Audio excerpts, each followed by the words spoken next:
महाभारत की 10 अनसुनी कहानियां। महाभारत की कहानियां हम बचपन से सुनते आ रहे हैं, टेलीविजन पर देखते आ रहे हैं, फिर भी हम सब महाभारत के बारे में बहुत कुछ नहीं जानते हैं क्योंकि वेदव्यास द्वारा रचित महाभारत बहुत ही बड़ा ग्रंथ है। इसमें 1 लाख श्लोक है। आज हम आपको महाभारत की कुछ ऐसी ही कहानियां पढ़ाएंगे जो आपने शायद पहले कभी नहीं पढ़ी होगी। तो आइए शुरुआत करते हैं मामा शकुनी से। हम सब मानते हैं कि शकुनी कौरवों का सबसे बड़ा हितैषी था, जबकि है इसका बिल्कुल विपरीत। शकुनी ही कौरवों के विनाश का सबसे बड़ा कारण था। उसने ही कौरवों का वंश समाप्त करने के लिए महाभारत के युद्ध की पृष्ठभूमि तैयार की थी। पर उसने ऐसा किया क्यों? इसका उत्तर जानने के लिए हमें धृतराष्ट्र और गांधारी के विवाह से कथा प्रारंभ करनी पड़ेगी। शकुनी ही थे कौरवों के विनाश का कारण। से एक साधु के कहे अनुसार उसका विवाह पहले एक बकरे के साथ किया गया था। बाद में उस बकरे की बलि दे दी गई थी। यह बात गांधारी के विवाह के समय छुपाई गई थी। जब धृतराष्ट्र को इस बात का पता चला तो उसने गांधार नरेश सुबाला और उसके 100 पुत्रों को कारावास में डाल दिया और काफी यातनाएं दी। एक एक करके सुबाला के सभी पुत्र मरने लगे।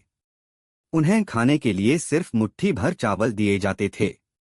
सुबाला ने अपने सबसे छोटे बेटे शकुनी को प्रतिशोध के लिए तैयार किया। सब लोग अपने हिस्से के चावल शकुनी को देते थे ताकि वह जीवित रहकर कौरवों का नाश कर सके। मृत्यु से पहले सुबाला ने धृतराष्ट्र से शकुनी को छोड़ने की विनती की, जो धृतराष्ट्र ने मान ली। सुबाला ने शकुनी को अपनी रीढ़ की हड्डी का पासे बनाने के लिए कहा। वही पासे कौरव वंश के नाश का कारण बने।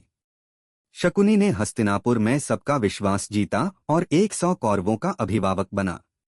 उसने न केवल दुर्योधन को युधिष्ठिर के खिलाफ भड़काया बल्कि महाभारत के युद्ध का आधार भी बनाया। 1 वरदान के कारण द्रौपदी बनी थी 5 पतियों की पत्नी। द्रौपदी अपने पिछले जन्म में इंद्रसेना नाम की ऋषि पत्नी थी। उसके पति संत मौद्गल्य का देहांत जल्दी ही हो गया था। अपनी इच्छाओं की पूर्ति के लिए उसने भगवान शिव से प्रार्थना की। जब शिव उसके सामने प्रकट हुए तो वह घबरा गई और उसने 5 बार अपने लिए वर मांगा। भगवान शिव ने अगले जन्म में उसे 5 पति दिए। 1 श्राप के कारण धृतराष्ट्र जन्मे थे अंधे।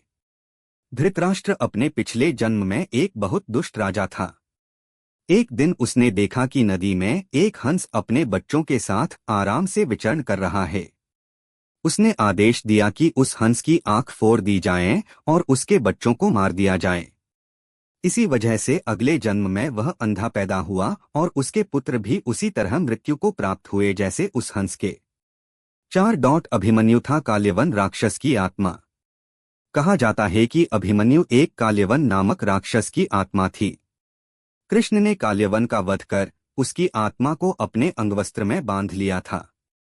वह उस वस्त्र को अपने साथ द्वारिका ले गए और एक अलमारी में रख दिया। सुभद्रा, अर्जुन की पत्नी, ने गलती से जब वह अलमारी खोली तो एक ज्योति उसके गर्भ में आ गई और वह बेहोश हो गई। इसी वजह से अभिमन्यु को चक्रव्यूह भेदने का सिर्फ आधा ही तरीका बताया गया था। 5 एकलव्य ही बना था द्रोणाचार्य की मृत्यु का कारण। एकलव्य देवाश्रवा का पुत्र था।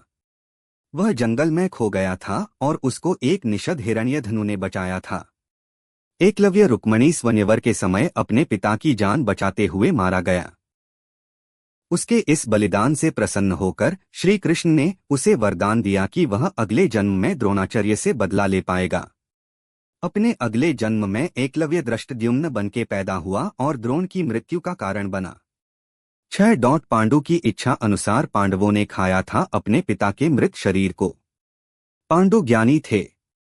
उनकी अंतिम इच्छा थी कि उनके 5 बेटे उनके मृत शरीर को खाएं ताकि उन्होंने जो ज्ञान अर्जित किया वो उनके पुत्रों में चला जाए।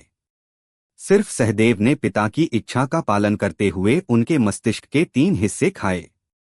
पहले टुकड़े को खाते ही सहदेव को इतिहास का ज्ञान हुआ, दूसरे टुकड़े को खाने पे वर्तमान का और तीसरे टुकड़े को खाते ही भविष्य का।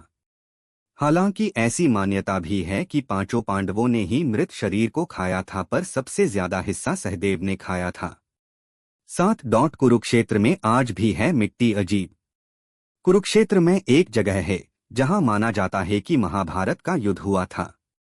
उस जगह कुछ 30 किलोमीटर के दायरे में मिट्टी संरचना बहुत अलग है। वैज्ञानिक समझ नहीं पा रहे कि यह कैसे संभव है, क्योंकि इस तरह की मिट्टी सिर्फ तब हो सकती है अगर उस जगह पे बहुत ज्यादा तेज गर्मी हो। बहुत से लोगों का मानना है कि लड़ाई की वजह से ही मिट्टी की प्रवृत्ति बदली है। 8. श्री कृष्ण ने ले लिया था बर्बरीक का शीश दान में। बर्बरीक भीम का पोता और घटोत्कच का पुत्र था। बर्बरीक को कोई नहीं हरा सकता था, क्योंकि उसके पास कामाख्या देवी से प्राप्त हुए 3 तीर थे जिनसे वह कोई भी युद्ध जीत सकता था। पर उसने शपथ ली थी कि वह सिर्फ कमजोर पक्ष के लिए ही लड़ेगा। अब चूंकि बर्बरीक जब वहां पहुंचा तब कौरव कमजोर थे, इसलिए उसका उनकी तरफ से लड़ना तय था। जब यह बात श्री कृष्ण को पता चली तो उन्होंने उसका शीश ही दान में मांग लिया तथा उसे वरदान दिया कि तू कलयुग में मेरे नाम से जाना जाएगा। इसी बर्बरीक का मंदिर राजस्थान के सीकर जिले के खाटू श्याम जी में है, जहां उनकी बाबा श्याम के नाम से पूजा होती है। 9. हर योद्धा का अलग था शंख। सभी योद्धाओं के शंख बहुत शक्तिशाली होते थे। भागवत गीता के एक श्लोक में सभी शंखों के नाम हैं। अर्जुन के शंख का नाम देवदत्त था। भीम के शंख का नाम पौंडरा था, उसकी आवाज से कान से सुनना बंद हो जाता था। कृष्णा के शंख का नाम पांचजन्य, युधिष्ठिर के शंख का नाम अनंत विजया, सहदेव के शंख का नाम पुष्पकौ और नकुल के शंख का नाम सुघोषमणि था। 10. अर्जुन एक बार और गए थे वनवास पर। एक बार कुछ डाकुओं का पीछा करते हुए अर्जुन गलती से युधिष्ठिर और द्रौपदी के कमरे में दाखिल हो गया। अपनी गलती की सजा के लिए वह 12 साल के वनवास के लिए निकल गया। उस दौरान अर्जुन ने 3 विवाह किए, चित्रांगदा, मणिपुरा, उलूपी, नागा और सुभद्रा, कृष्ण की बहन। इसी नाग कन्या उलूपी से उसे एक पुत्र हुआ जिसका नाम इरावन अरावन था। महाभारत के युद्ध में जब एक बार एक राजकुमार की स्वैच्छिक नर बलि की जरूरत पड़ी तो इरावन ने ही अपनी बलि दी थी। इरावन की तमिलनाडु में एक देवता के रूप में पूजा होती है तथा हिंजड़ों की उनसे शादी होती है।